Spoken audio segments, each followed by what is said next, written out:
shin ko ka san da cewar gawar mutum tana blackmailing din waɗanda suke raye waɗanda suke bin shi bashi? Blackmailing kamar ka samu wani sirrin wani mutum, wani bidiyonsa ko wani abu wanda yake tsoron in ka sake shi mutuncinsa zai zuba, sai ya nemi ya ce ka dinga bashi kuɗi kare saki wannan. To irin wannan blackmailing din ita kuma gawar ka yanda za ta yi blackmailing din waɗanda suke bin ka bashi shine daga ran da ka mutu idan aka ce waye yake bin wannan mamacin bashi musamman a cikin makabarta, sai mutum ya dinga jin kunyar ya fito ya ce yana bin ka bashi, ba fa baya son kuɗinsa bane ba. Kana raye har ka kai ga gadon asibiti bai fito ya ce ya yafe wannan kuɗin ba, ganin mutuwar nan taka shi yasa ya ce ya yafe, ala dole ya yafe saboda mutuwar, bai isa ya buɗe baki ya faɗa ba saboda in ma ya faɗan idan mutane da yanda tsarin mutane ya koma a yanzu ya zama babban abin kunya a gare shi, wani in aka dinga yi da shi sai ya ji ba daɗi. Sannan idan ya ce bari a gama ya kalli mutanen da suka rasa ɗan uwansu ya je ya tunkare su ya ce ina fa bin wanan nan kuɗi, shi ma wannan tashin hankali ne a gosa. Za a ga yanda suke da wane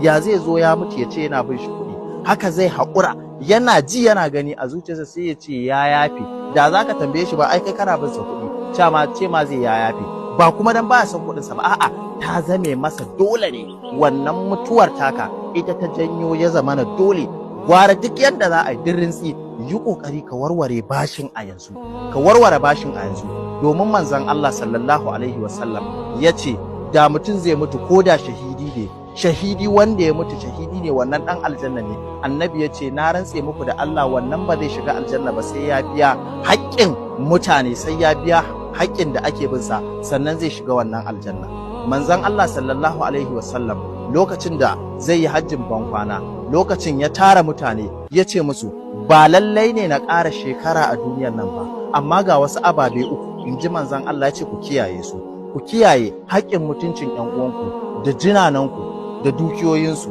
lallai ne ku kiyaye waɗannan ababe domin a zauna lafiya. Duk yanda za ku yi gwagwarmaya da wanda yake bin ka bashi, wani har police station sai ya kai ka yayi shari'a da kai, yayi duk abin da zai da kai akan kuɗin, amma daga ran da ka mutu sai ya ja bakin sa ya shiru. Wani kukan da yake yi ka sani ba kai yake yi ba, yanda ka mutun nan ya san kuɗin sa ya mutu, domin bai isa ya kalli wani ya masa zancen wannan bashin. Ta yi bashin a sirri kuka je kuka yi shi, ba wanda ya san an karba. Wani ma in aka je aka ce ana bin shi bashin, ƴan uwan ma ba lalle su ɗau kuɗin su bayar ba, domin ko ka san da cewa mafi tsawon aya a gabaki ɗaya alƙur'ani tana ta yin magana ne akan bashi cikin suratul baqara. Allah ne yake ta bayanin yanda za ku karɓa bashi, in kun karɓa ku rubuta, ku yi a rubuce duka wannan saboda girma irin na bashi. Ko ka san da cewar manzon Allah sallallahu alaihi wasallam da sahabbai in za su karɓi bashinka sai dai su ba da jingina, sun fi gane su ba da jingina sannan su karɓi bashin, saboda jingina wani lokaci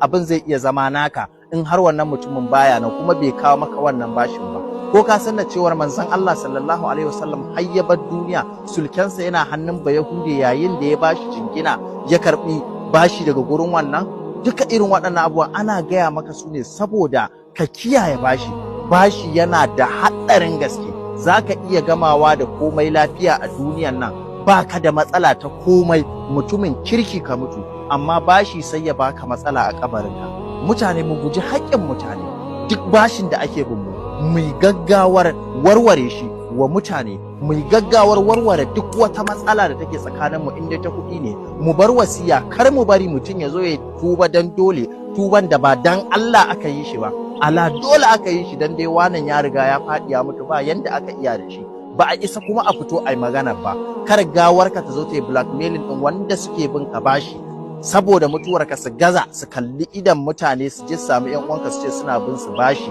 saboda ba za su iya ba saboda kare mutuncin kansu. Mu kiyaye wannan, domin bashi mutum yana mutuwa da bashi. Yanzu ba maganar aljanna ake koruta ba, magana ake taya za a yi a saka shi a firzina, a sa masa kaya ta 'yan firzina a ajiye shi domin sai ya warware wannan bashin, kuma duk mutuncinsa duk kirkinsa duk irin ayyukansa na alkhairi bashi sai ya biya shi. Ya Allah, duk wanda ya ji wannan sakon ya mana shiyarin wannan bidiyon wasu suka ji suka amfana, ubangiji Allah kar ka bari ya mutu da haƙƙinmu, Allah ka tsare mu da haƙoƙin mutane, Allah ka ba mu ikon warware su tun a nan duniya ba sai mun mutu. Assalamu alaikum.